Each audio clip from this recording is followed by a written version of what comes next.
Hey, this is episode 82 of the Business in Morocco podcast. We've got a really exciting interview with a top-notch entrepreneur from Casablanca. I'm here in Canada traveling right now, recording this from my car. So there's some patchy internet. I need to mute my mic a lot because of the background, but I can relate to our guest Youssef and that willingness to overcome obstacles, to have a lean mentality and to ship it and to get stuff done. He's an inspiration. So this interview is going to be exciting. Today, we have a guest who is an entrepreneur, the founder of multiple organizations, including his latest project, which is manufacturing high-end leather goods here in Morocco. So welcome to Youssef GHALEM to the podcast. Thank you, Ryan, for pronouncing my name the right way. And thank you for the invitation. It's my pleasure. Youssef, could you tell us a little bit about your background, where you grew up, and how did you arrive at your current business you have going on today? Yeah, sure. Well, I'm born and raised here in Casablanca, the same house. I'm still living with my parents. I've always been a kind of very energetic student. I had high levels of energy, etc. So people, teachers used to consider me like someone who can be of trouble, someone of trouble. Then when I got into the high school, I've chosen Sciences Math. It's a field that's concentrated on mathematics, and then you can be an engineer after that. So I was very keen on maths. I was even the first in my classroom. And I started thinking about a career in science, in math, etc. After that, I went to preparatory class. Afterwards, I went to engineering school in Rabat to become a software engineer. And in the meantime, keep in touch with mathematics so I can merge both fields and then maybe do some data science or whatever. But at the time, we didn't have these options. So after being graduated, I started working in some companies. But to be honest, I was never comfortable with my professional experience because I never aspired to something ordinary. It was kind of very classic. I never had someone who inspired me. So I got bored very easily, and I even started to write my own content at the time.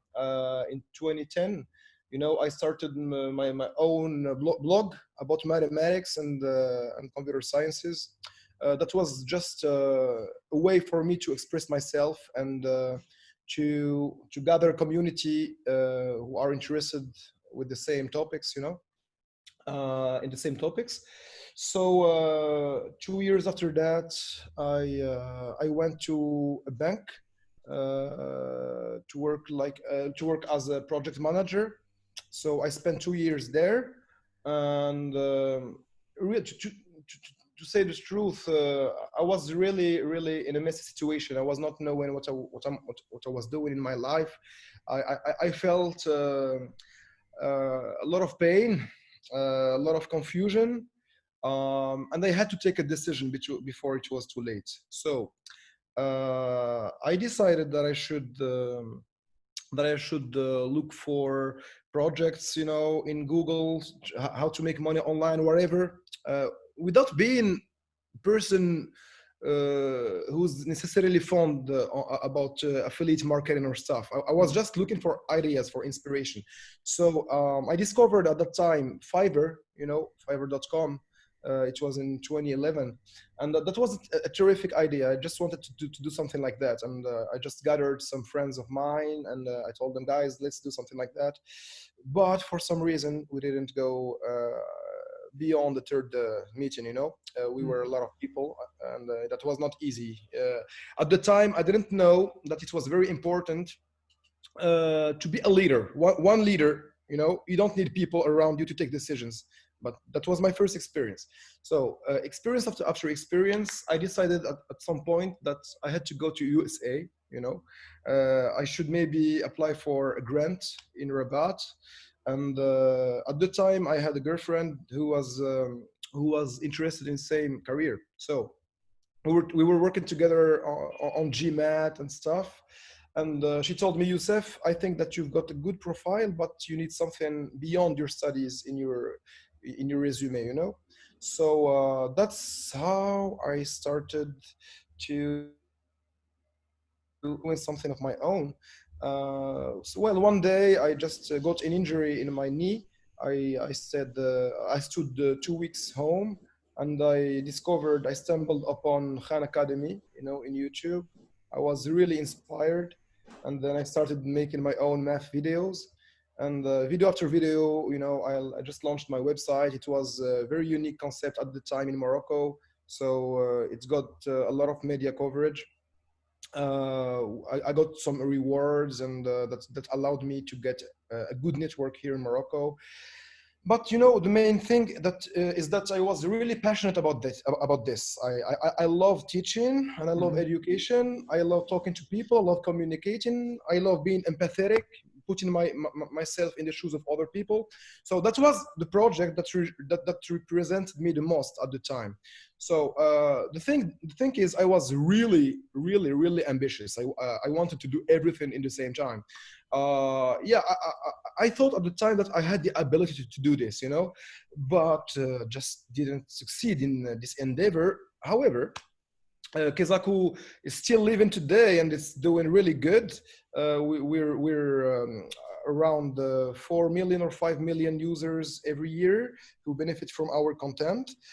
We launched last year a premium content platform that we monetize through monthly subscriptions or yearly subscriptions. An orientation platform that's based on your personality. You can take some examinations, some quizzes, and we can tell what personality represents you the most, and then we can make some matchmaking with universities abroad or in Morocco that correspond to what you want to do, etc. So Kezaku is like my baby, my first baby. That's Kezaku, has that been your full-time project, or was that always a side hustle while you were working at banks and other companies? No. I just left my job. The first thing I left my job, I decided that I should be really, really bold and be very, very sure and confident about what I'm doing. It was sort of call of the fate, it was my destiny, this is the way I always looked at it. And in the beginning, I had a lot of support in the beginning because that was a new concept. So people used to push me. That allowed me to have a few markets, a few clients trusting the concept, trusting me, trusting the media, etc. So that allowed us to have some funds in the early stage. It was really nice, but I was too much ambitious related to my experience. I didn't know what were my limits and what were the limits of my environment at that time. So, I was like going really in a really nice way, but suddenly I've got a lot of problems, and I needed to stop the activity during 6 months, even 1 year, 5 years ago. But after that, I got the energy. I got enough motivation to tackle what I was doing before, and then I met somebody who made my life easy. It's my current partner. It's Ahmed. Since the day I met Ahmed, things got better and better because in the beginning, you're the one who is doing everything. In Morocco, you will not necessarily find funds in the early stage. We don't have this culture of business angels, so you've got to be aware of that. There are two options: either you're able to raise a lot of money from your entourage, from your family. That's what we call love money, or you're a very smart business person, and you can make a lot of money since the early stage with a simple prototype. You know, you don't need a Ferrari to make money. You just need the sales ability. You know, the sales ability, how to communicate about what you're selling, what's the value that you're proposing to your market, etc. And you can make money very quick in the beginning. But at that time, that was really hard. However, I've shown a lot of resilience about my project, and that's what's allowing today Kezaku to be the first learning platform here in Morocco. We've even raised some funds 4 weeks ago, a month ago, and now we're preparing a new phase in Kezaku's story. So Kezaku, yeah, Kezaku.ma, you have all types of educational content for all different ages, and the goal is to help Moroccan students do better in school and do well on their back? Yeah. Well, not necessarily the different ages. We aspire to do this in the future, but right now we cover mainly the high school content. You know, every topic in the high school, in every subject, you will find very good content. Actually, in Kezaku, we don't take teachers. I decided back in the day, back in the time, I decided that we needed passionate people who create content. So I didn't find this passion, this fire in the teachers. So I decided that I should trust people like me, you know, at the time, engineers with a good background and with this willingness to teach, you know, and to share his knowledge. So that's our philosophy in Kezaku. You know, about leather goods is an entire different story, but that's in a certain way the first chapter, you know, of my my entrepreneurial journey. This is Kezaku. So your partner is You carrying mentioned on. Go ahead, Ryan. Yeah, I had a similar question. You mentioned your partner as being a lifesaver and helping you avoid burnout. What did you see in your partner? Like, how does your relationship work? What does he bring to the table that's made such a difference? Well, first of all, he's a person of value. It's not a money-driven person, you know. You know, in general, I avoid money-driven people. I'm looking more for value-driven people, because these kind of people, they know what they are offering to the community, to their country, to their environment, and they consider things in a human way. You know, Ahmed, for example, he's someone who is very human, very empathetic. He can understand your feelings. He's driven with strong beliefs. He's got his vision of life. He's a person who fears God, you know, and this is a good thing. You know, I'm not giving a judgment about people who don't trust God, who don't believe in God. That's not my interest. But Ahmed was, for me, a certain sort of soulmate, you know, in terms of business, because I was the guy who was doing everything. And when you try to do everything, you will not do it the right way.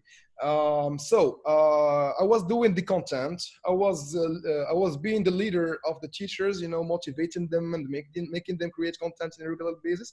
I was the guy who brought money to the company.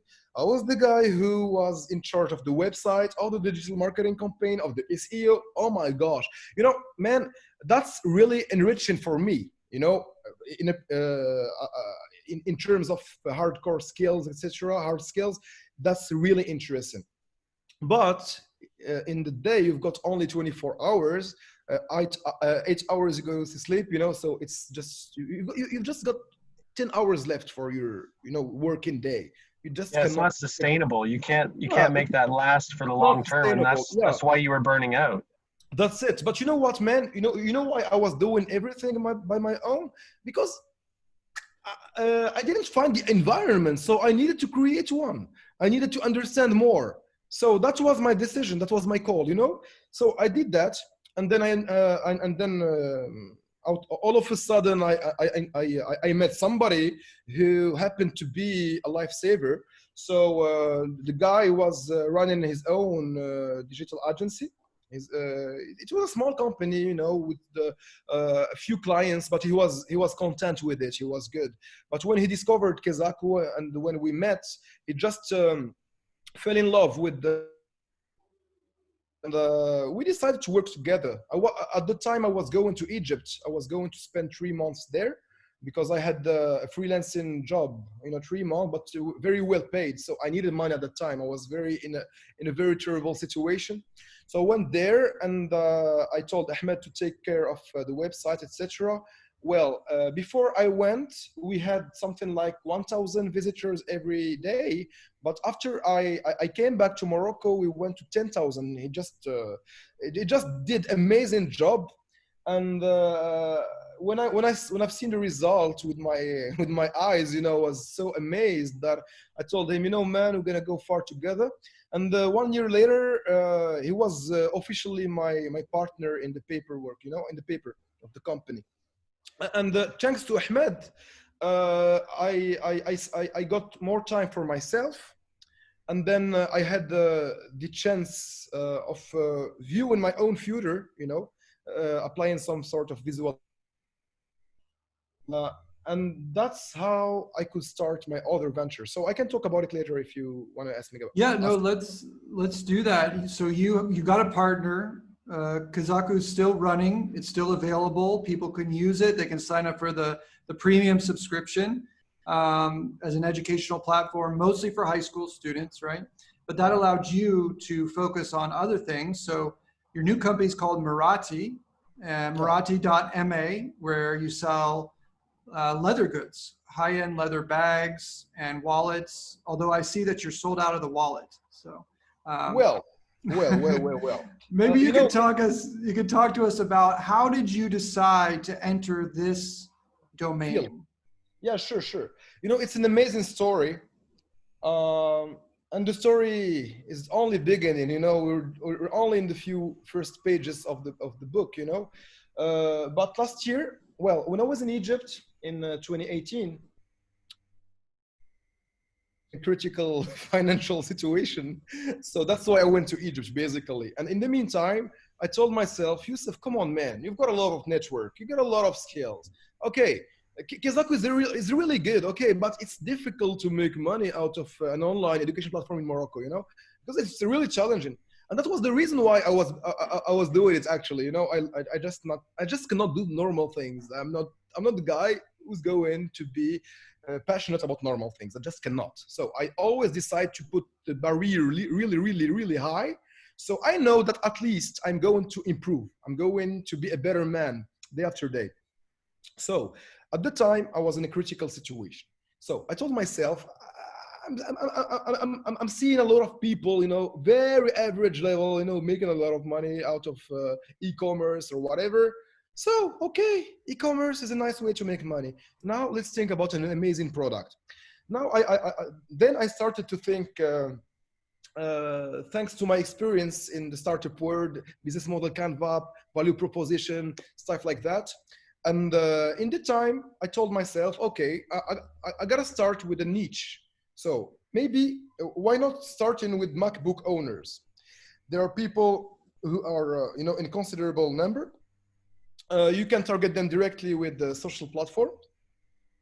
And you've got a MacBook, chances are you can buy a bag, you know, of $300 or $400. It's fine, it's okay.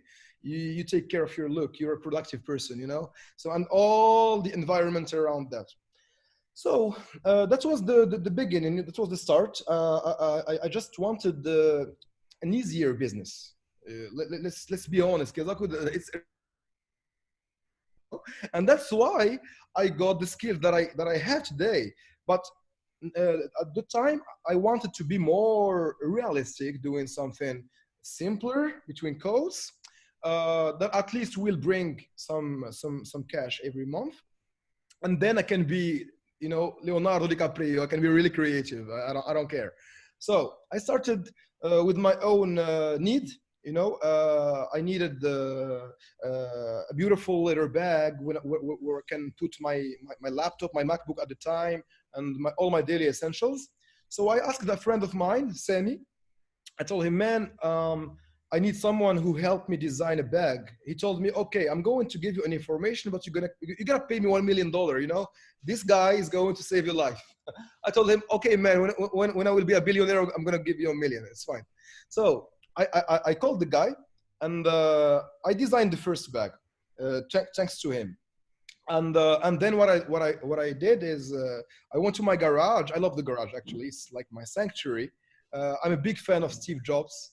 I'm a big fan of all the US entrepreneurs who started from a garage. And I dream of being someone like them, you know, in the future. A Moroccan garage and doing something great in Morocco. So the fact is, I presented my work with my phone. So I told a little storytelling about how I started this business, this bag business. In the time, that was my first brand. It was called Aldabag. In Moroccan language, Aldabag means the workers in the tanneries. You know, Aldabag. It's a name. It's even a name of some families from Fez. And in the meantime, I just wanted to make it concrete that it was a business of bags, Alda bag, you know. So that's why I called it likewise. And you know, the launch was terrific. I just sold 100 bags in less than 2 months because I had the network who used to follow me since a while, who know my values, who know the quality of my work, who know that I am a person of trust. So they trusted me. And that allowed me to sell 100 bags in 2 months. That was amazing for me. I was really excited.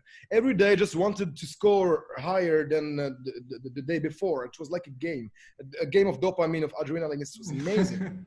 Yeah, I swear. You know, I just was like a kid trying to score in his Game Boy, you know, really.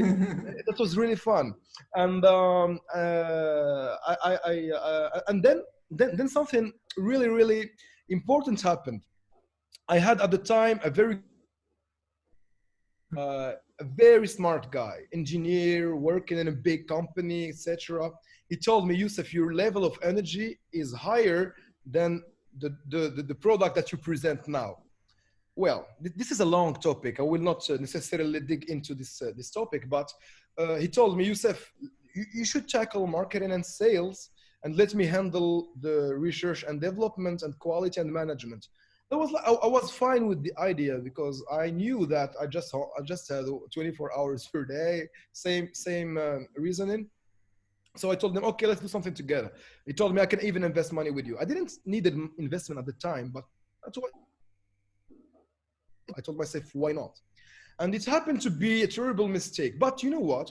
That was the best lesson of my life. There is no mistake. There is only very good lessons. You know, you've got to be very positive, extremely positive at some point to be a successful entrepreneur, because you just cannot have regrets. No, you've got to learn from each of your experiences. So the guy brought a lot of intellect, a lot of expertise in the company at the time. So we designed more functional bags. We designed higher quality bags. I got in contact with the high level of network, you know, around the leather goods industry. So I learned a lot.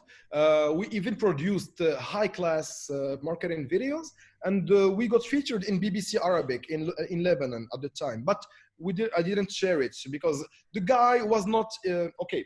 We were two different type of personalities. I was a startupper, lean startup, you know, very concrete, straight to the point. I want to sell, I want to grow and sell and grow and sell and bootstrap. I don't have any problem with presenting the quality of my work every day because it's just going to improve. But the guy, he was a perfectionist, you know. He cannot present a work that doesn't make him satisfied. So that created a big problem between us. At a certain point, I just didn't have any income. I had any income. It was crazy. I just cannot accept it. You know, people, they look at me in a certain way. I've got a lifestyle to preserve, and I just need to sell, to invest in my company. The guy he imposed that we don't sell now because I made the mistake. I gave him the keys, you know. I gave him the decision. I gave him the authority. That was my mistake. That was kind of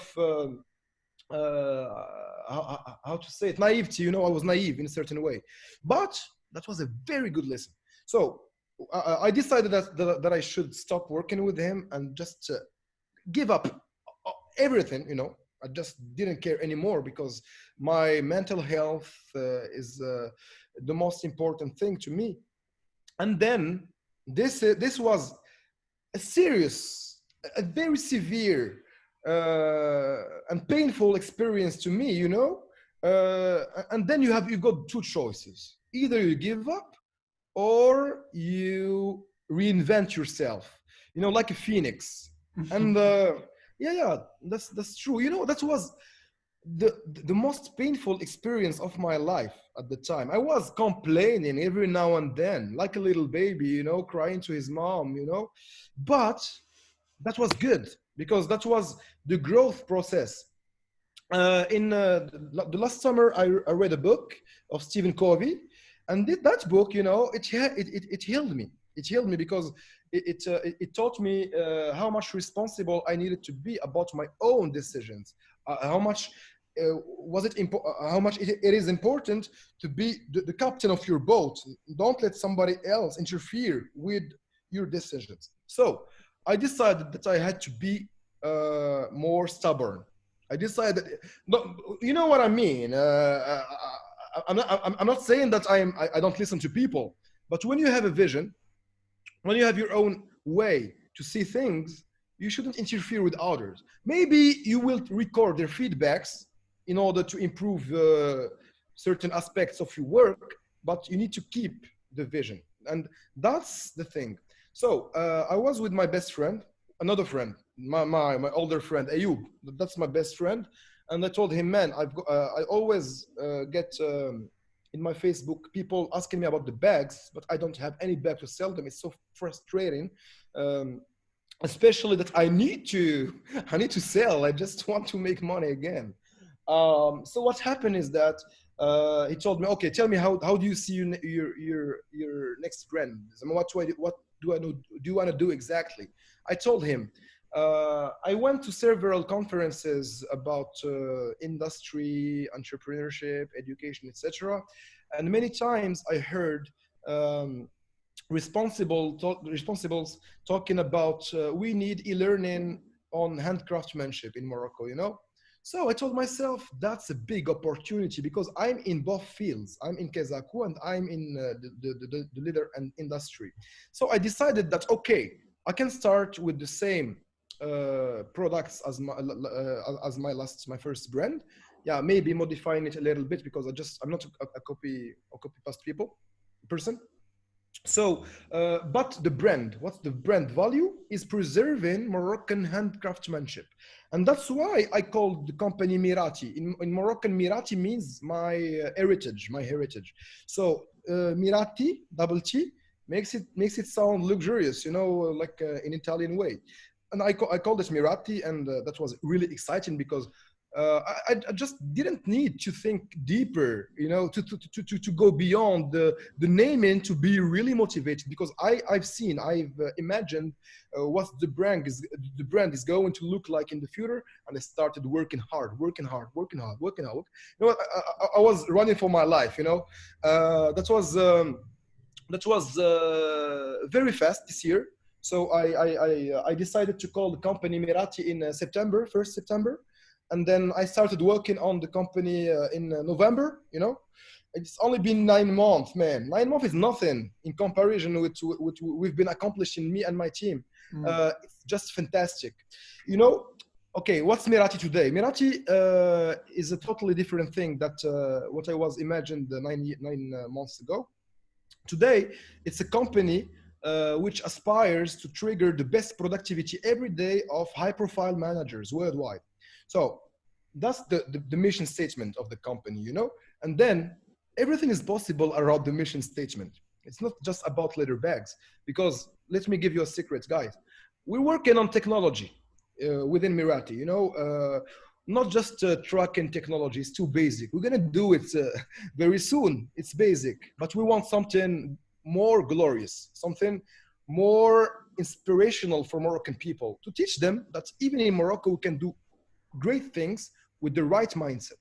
Because in Morocco, we got everything. We got a stable environment. we got skillful people, we've got everything we need to start a company. We just need to be bolder, you know, and go beyond the limits that our brain set to us. So we're today in Emirati, we're raising funds to go global in a few months. You know, we're going to start our activity in another country. I will not say more about it. I'll need to discover in a couple of months. And we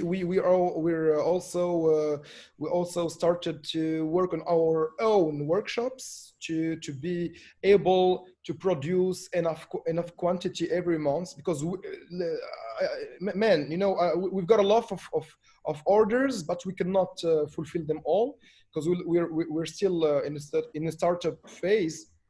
Are those orders, are they all coming from within Morocco, or are you exporting as well? Worldwide. You know, we've tested some digital marketing campaigns in certain countries, but even in LinkedIn is doing amazing. It's just fantastic. Even if today I just didn't start speaking in English in LinkedIn. You know, I'm just in the French mode, the Moroccan mode, to have the support of my community. Because let me tell you something else. Today, something very important about Emirati is that all the Moroccan people, you know, they are pushing me to go. Yeah, go, Youssef, go, keep going. Like the movie, you know, go Forrest Gump, you know. Moroccan people, the community abroad in Morocco, they are pushing me. They are helping me. Sometimes it's done for free. People, they just gave me the value I need. And you know what? My communication in social media, in LinkedIn, in Facebook, whatever, it allows me to have a follower base. I'm the leader of skillful people who can make gold out of their fingers. They follow me and they propose their service to me, to Emirati, and then I give them the opportunity. And if they show me their ability to be innovative and creative and be as fast as I'm running today, I give them more responsibility and I can give them everything. You know, something important about my way of doing things is values, sharing as much values, as much good values as possible, being true to myself, honest to myself, being coherent. The more coherent you are, the more trustworthy you're gonna be, you know? People are not even going to doubt you, you know, because you are coherent. What you say is what you do. It's what media says about you. It's what people say about you. And then you become trustworthy. You can lead formidable people in your team, in your tribe. I call it a tribe because, you know, we're just exchanging values. We're not yet, I'm not yet hiring high profile people. You know, now I'm giving you experience, you're giving me skills, and then customers are going to give us money. We're going to give us value. It's just like that. So it's a value equation. Yeah. Today you have a manufacturing partner. Is that right? Yeah. So I've got two, yeah. You have manufacturing partners who are producing your products, but you would like to essentially take over the manufacturing process. Yeah, sure. So you can control the quantity and the quality of the product. And so that would be one of your goals for the rest of the year. Can you tell us what your goals are for the next 6 to 12 months? Sure. Well, next year, 2021, we want to launch a Kickstarter campaign and break some kind of records. So I'm not going to say the number, but we want to enter history. So okay. Let's be ambitious. Let's be very extremely ambitious, because the result is just going to be good. It's good enough. So for our audience who may not know what that is, Kickstarter is a place where you would go and put some products and people would join the campaign by paying you in advance, and then you would produce the products and then deliver them after a certain amount of time. Yeah, sure. It's like crowdfunding. Orders. Yeah, that's it. It's based on pre-orders. And what I find most interesting about pre-orders is that you can dream. You can imagine the most fantastic product ever. And if you can present it in this way and be able to fulfill your promise, that's the best fundraising ever. You don't Mm. even have, you don't even need a business angel or an investor. Well, I've got one problem today is that I need establishing my company abroad, in USA or whatever. So maybe we're gonna talk about it later because it's something important for my activity, and maybe guys, we can do something together in this way. Yeah, yeah, absolutely. So you have the intention of starting a company or having a partner in the United States in order to manufacture here in Morocco and export your goods to the United States and sell them there. And be able to open an Amazon store, Etsy, marketplaces. In Morocco, you just cannot because you're Moroccan identity. Yeah, it's not fair. But you know why? Because there is a lot of people coming from certain countries who do scams, frauds, etc. And that harms honest people like me. But there is always ways to circumvent these kind of things. This is something that we promote on the podcast a lot, is the idea that everything is available here in Morocco. I don't understand why Morocco imports clothing.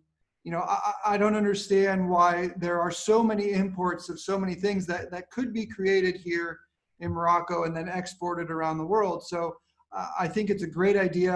I don't know, a lot of Moroccans may not know, but like you said, you can produce things here in Morocco, and if you have the right partner in the United States, you can ship them directly to the Amazon warehouse from Morocco. Ryan, it's all that life is simple. Where there is a will, there is a way. And you got to know yourself first. You got to deeply know yourself, who you are, what are your values, what are you standing for, how do you see yourself in the future. It's basic questions, but that they are difficult because people are not able to answer these questions in the early stage of their lives, but they need to focus more about these questions. It's not about business or doing money. Personally, I just don't care. I care about value because money follows value. So I invest because I know by investing, I'm going to learn at least some lessons, that most people don't know. And these lessons make me a better person. So when I'm going to invest the next time, I'm going to invest the right way. And there is another thing. It's the importance of people. People are everything. If you know how to communicate with people, how to federate your own tribe, your own community, you got it all. You got it all. You got it all. Because investors are people. Clients are people. An entrepreneur should be socially very smart in order to establish trustful relationships and work on the branding. It's personal branding. So to get back to your Amazon store and stuff, where there is a will, there is a way. If you want it, you're gonna ask somebody who is better than you. Hey man, how do I do this? Okay, you cannot, you don't have time. Okay, I will give you 1% on every sale. Okay, it's fine. Okay, please do it next week. And if he doesn't, second call, third call, fourth call, and you're gonna make it happen. It's fine. You don't need to do everything by yourself. That is a fantastic. As a businessman or as an entrepreneur, your role is to have this strong will, and that's it. That is a fantastic piece of advice. And that was actually what I was going to ask you next. A lot of the people in our audience, they want to do what you're doing. They want to start a business. They don't like their job. Maybe they're not getting a good salary. They want to be an entrepreneur. What are the two most important things that you can tell them about your experience, or the two most important pieces of advice? Okay, money. So first of all, know yourself and know what you love, know your passion. This is the strongest power ever. This is a gift. When you know this, you become a superhero. You're able to raise mountains, but you gotta be able to trust yourself. You gotta be able to accept the failure. You gotta be able to accept the mistake, because it's part of the game. Nobody succeeded at a certain point without making huge mistakes. It's normal. It's the process. It's the learning. That's the second advice. Third one, be extremely positive. In Morocco, okay, we've got everything right, but unfortunately the mindset, it's not like America, it's not like USA. It's far from this, and that helped me personally to be extremely positive. Everything that I get, I find I find a way to see it positively, you know. At least it's a lesson. It's fine. Tu vois? Donc, be extremely positive. It's important. For people who trust God, put yourself in God. For people who don't trust God, who don't believe in God, believe yourself, okay? Believe yourself. You only live once. So know yourself. That's it. I think that I said it all. It's all about mindset. For given my experience, it's all about mindset, will, strong will, and being able to learn. Hard skills. It's good. Hard skills are good because you're just not going to hire people without knowing what they are doing. At least you are able to understand roughly what they are doing. And the fourth thing and last thing is people. Always choose people who are way better than you. Choose excellent people to be your advisors, your business partners, or employees. Like Jack Ma said, he only hires better people than him. So that's a fantastic principle that I'm applying myself. Well, thank you, Youssef. That's a lot of great content. You're very inspiring, very encouraging story, and your energy is contagious. We really appreciate you sharing your experiences and your knowledge and all that you've learned starting Kazaku and also now your new business, Maradi. If people want to find you, they can find you on LinkedIn and also go to your website, maradi.ma. About the website, so people are not disappointed. We stopped sales, and we're coming back in November with the new collection. So I'm going to announce the pre-order in my LinkedIn account, so you can follow me and stay in touch. Absolutely. Perfect. Sounds great. Thanks again, Youssef, and best of luck. And maybe we'll have you back on the podcast after you launch your new series of products. Sure. And it has been a pleasure talking to you guys. And I'm eager to see you to talk directly about more confidential content. Absolutely. Happy to do that. See you soon, guys. It was nice. Take care. Thanks, Youssef.